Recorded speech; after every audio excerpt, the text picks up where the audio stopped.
No operation, no pain killer. చిన్న injection ద్వారా మోకాలు మరియు నడుము నొప్పులకు దీర్ఘకాలిక పరిష్కారం. డాక్టర్ ప్రకాష్ గుడిపూడి. 18 ఏళ్ల అనుభవం, 8,000కు పైగా హ్యాపీ పేషెంట్స్. సంప్రదించండి. Allieds pain and pain management centre, Hyderabad. ఏపీలో ఎమ్మెల్యేల ఇళ్ల ముట్టడి నేపథ్యంలో పోలీసులు అలర్ట్ అయ్యారు. ఎమ్మెల్యేల ఇళ్ల ముట్టడికి అంగన్వాడీలు పిలుపునిచ్చిన నేపథ్యంలో అంగన్వాడీ కార్యకర్తల ఇళ్ల వద్ద పోలీసులు నిఘా పెంచారు. ఎమ్మెల్యేల ఇళ్ల దగ్గర కూడా బందోబస్తు ఏర్పాటు చేశారు. తమ డిమాండ్ల కోసం ఆందోళన ఉధృతం చేస్తామంటున్నారు అంగన్వాడీలు.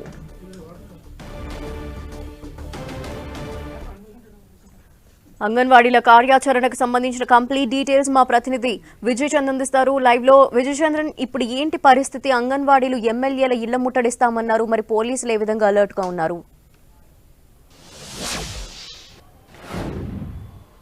నిన్న జరిగినటువంటి చర్చల్లో విఫలం కావడంతో వీళ్ళు చేసినటువంటి ప్రధానమైన డిమాండ్ తమ కనీస వేతనం ఏదైతే ఉందో దాన్ని 26,000 రూపాయలకు ఇవ్వాలని చెప్పేసి డిమాండ్ చేయడం జరుగుతోంది. అంతేకాకుండా రిటైర్మెంట్ తర్వాత వచ్చిన బెనిఫిట్ ఏదైతే ఉందో దాన్ని కూడాను వాళ్ళు 5 లక్షలు చేయాలా అని చెప్పేసి వాళ్ళు డిమాండ్ చేస్తున్నారు. అయితే ప్రభుత్వం వీరి డిమాండ్లు ఏవైతే ఉన్నాయో మిగిలిన డిమాండ్లు అంగీకరించినా కూడాను ఈ గ్రాడ్యుటీ ఏదైతే ఉందో దానికి సంబంధించి కేంద్ర ప్రభుత్వానికి లేఖ రాస్తాము, కేంద్ర ప్రభుత్వం స్పందించుకుంటే మీరు కోర్టుకు వెళ్ళండి, మేము కూడా కోర్టుకు వెళతాము అని చెప్పేసి ఈ మంత్రుల ఆ బృందం చెప్పడం జరిగింది. ఈ నేపథ్యంలో వీరు చర్చలు విఫలమయ్యాయని చెప్పి ప్రకటించడం జరిగింది. ప్రభుత్వం మీద తీవ్రమైన ఆగ్రహం వ్యక్తం చేస్తున్నారు.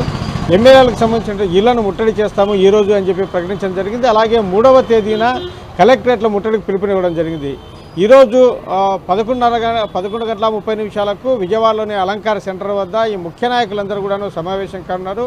అక్కడి నుంచి ఎమ్మెల్యేల ఇంటి ముట్టడికి తాము బయలుదేరి వెళతామని చెప్పేసి వాళ్ళు చెప్పడం జరిగింది. 11:30 గంటలకు ఇక్కడ అలంకార సెంటర్లో అయితే ధర్నా చౌక్ ఏదైతే ఉందో అక్కడ వీరందరూ కూడాను సమావేశమవుతారు. సమావేశంలో కొన్ని నిర్ణయాలు తీసుకుంటారు. ఎవరెవరు ఎక్కడెక్కడికి వెళ్ళాలి, ఎవరెవరు ఏ ఇళ్లను ముట్టడించాలి అనే దాని మీద వాళ్ళు ఒక నిర్ణయం తీసుకొని అక్కడి నుంచి వాళ్ళు బయలుదేరడం జరుగుతుంది. అయితే వాళ్ళు అక్కడి నుంచి ఒక గుంపుగా బయలుదేరే పరిస్థితుల నేపథ్యంలో అక్కడ పోలీస్ బందోబస్తు కూడా పెట్టడం జరిగింది.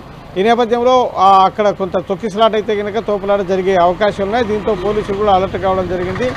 అయితే వీరి ప్రధానమైన డిమాండ్ ఏదైతే ఉందో గౌరవ వేతనం పెంచాలా అనేది అయితే మటుకు దానికి ససేమిరా అని చెప్పేసి ఏపీ ప్రభుత్వం చెప్తా ఉంది.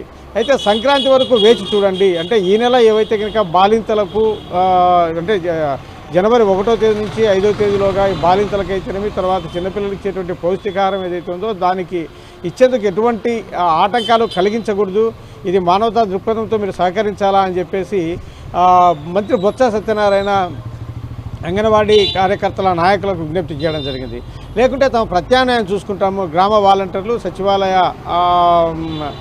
ఏదైతే కనుక సిబ్బంది ఉన్నారో వాళ్ళ ద్వారా దీన్ని పంపిణీ చేస్తామని చెప్పేసి ఆయన స్పష్టం చేయడం జరిగింది. ఎందుకంటే ఇది పౌష్టికారం ఇవ్వాల్సింది బాలింతలకు ఇవ్వాల్సింది, చిన్నపిల్లలకు వీరి విషయంలో జాగ్రత్తలు తీసుకోవాల్సిన అవసరం ఉంది కాబట్టి మీరు ఎటువంటి ఆటంకాలు కలిగించవద్దు అని చెప్పేసి వాళ్ళని రిక్వెస్ట్ చేయడం జరిగింది.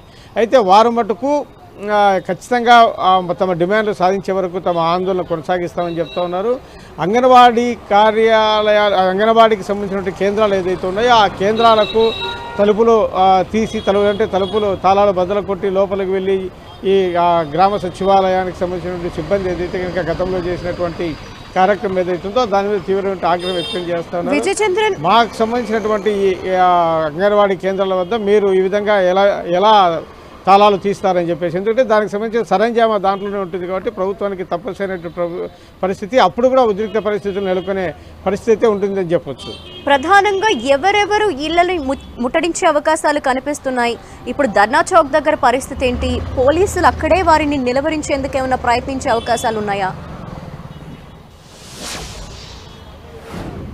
ధర్నా చౌక్ వద్ద 11:30 తామందరము అక్కడికి చేరుకొని అక్కడ నుంచి ఎమ్మెల్యేల ఇండ్లు ముట్టడికి బయలుదేరుతామని చెప్పడం జరిగింది. దీంతో అక్కడ పోలీసులు అయితే కనుక బందోబస్తు ఏర్పాటు చేయడం జరిగింది. వారిని అక్కడి నుంచి బయటకు వెళ్లకుండా ఎవరే కానీ ఎమ్మెల్యేల ఇంటి వద్దకు వెళ్ళకోకుండా పోలీసులు వారిని నిర్వహించే ప్రయత్నం అయితే ఖచ్చితంగా చేస్తారు. అక్కడైతే కనుక కొంత తోపులాట జరిగే అవకాశం ఉంది. ధర్నా చౌక్ వద్దకు కూడా రాకోకుండా చేసే ప్రయత్నాలను కూడా పోలీస్ యంత్రాంగం చేస్తూ ఉంది. ఇప్పటికే ఈ వీళ్ళకి సంబంధించిన నాయకులు రాత్రే ఆయా జిల్లా హెడ్ క్వార్టర్లకు వెళ్ళడం జరిగింది. అక్కడి నుంచి కొంతమంది జిల్లా హెడ్ క్వార్టర్లకు వెళ్ళి అక్కడ కార్యాచరణ, అక్కడ ఏ విధంగా ఆ ఉద్యమాన్ని ముందుకు తీసుకెళ్లాలి అనే దాని మీద వాళ్ళు అక్కడికి సంబంధించిన నాయకులతో చర్చలు జరుపుతున్నారు. ఇప్పటికే ముఖ్య నాయకులు కూడాను రాష్ట్ర వ్యాప్తంగా ఎవరెవరు ఏ ప్రాంతాలకు వెళ్ళాలి, ఏ జిల్లాలకు వెళ్ళాలనే నిర్ణయం తీసుకుని ఆయా ప్రాంతాలకు వెళ్ళడం జరిగింది.